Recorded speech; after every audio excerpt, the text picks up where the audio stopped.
തിരുവനന്തപുരം ആറ്റിങ്ങലിൽ യാത്രക്കിടെ കെഎസ്ആർടിസി ബസ്സിൽ തീയും പുകയും. പ്രദേശവാസികളുടെ ഇടപെടലിൽ വൻ ദുരന്തമൊഴിവാക്കി. സമീപത്തെ വ്യാപാര സ്ഥാപനത്തിനുള്ളിലെ അഗ്നി നിയന്ത്രണ സംവിധാനം എത്തിച്ച ജീവനക്കാർ തീ കെടുത്തുകയായിരുന്നു. കമലേഷ് തെക്കേക്കാട് വിവരങ്ങളുമായി ചേരുന്നുണ്ട്. കമലേഷ്, ഈ പരിസരവാസികളുടെ സമയോചിതമായ ഇടപെടലിൽ വൻ ദുരന്തമൊഴിവായി എന്നാണ് മനസ്സിലാക്കുന്നത്, അങ്ങനെയല്ലേ? തീർച്ചയായും വലിയ ദുരന്തം തന്നെയാണ് സമയോചിതമായ ഈ പരിസരവാസികളുടെയും അതുപോലെ തന്നെ ഈ KSRTCയിലെ ജീവനക്കാരുടെയും ഇടപെടലിലൂടെ ഉണ്ടായിട്ടുള്ളത്. ഇന്ന് വൈകിട്ട് 3 മണിയോടുകൂടിയാണ് ഇത്തരത്തിൽ KSRTC ലോ ഫ്ലോർ ബസ്സിൽ, അതായത് തിരുവനന്തപുരത്ത് നിന്നും കോഴിക്കോട്ടേക്ക് പോവുകയായിരുന്ന ലോ ഫ്ലോർ ബസ്സിലാണ് ഇത്തരത്തിൽ പുക ഉയരുന്നതായി ശ്രദ്ധയിൽപ്പെട്ടത്.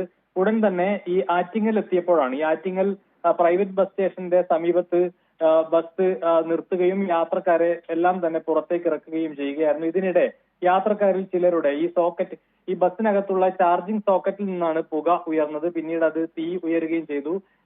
ഇതിനോട് ചേർന്ന് വെച്ചിരുന്ന യാത്രക്കാരുടെ ബാഗുകളിലും തീ പടർന്നത് വലിയ പരിഭ്രാന്തി പടർത്തി. ഏതായാലും നാട്ടുകാരും ഈ ബസ്സിലുണ്ടായിരുന്ന ആളുകളും അതുപോലെ ജീവനക്കാരും തൊട്ടടുത്തുള്ള വ്യാപാര സ്ഥാപനങ്ങളിലെ അഗ്നി നിയന്ത്രണ സംവിധാനങ്ങളൊക്കെ എത്തിച്ചതിന് ശേഷമാണ് ഈ തീ പെട്ടെന്ന് തന്നെ അണയ്ക്കാൻ സാധിച്ചത്. ഏതായാലും 50ഓളം പേരാണ് ഈ ബസ്സിൽ ഉണ്ടായിരുന്നത്. ഏതായാലും ഈ പെട്ടെന്ന് തന്നെ ഇത്തരത്തിലൊരു ഇടപെടൽ ഉണ്ടായതുകൊണ്ട് ആർക്കും പരിക്കേറ്റിട്ടില്ല. വളരെ പെട്ടെന്ന് യാത്രക്കാരെയൊക്കെ പുറത്തിറക്കാൻ സാധിച്ചു. അതിനുശേഷം തീ നിയന്ത്രണ വിധേയമാക്കുകയായിരുന്നു. ആര്യ.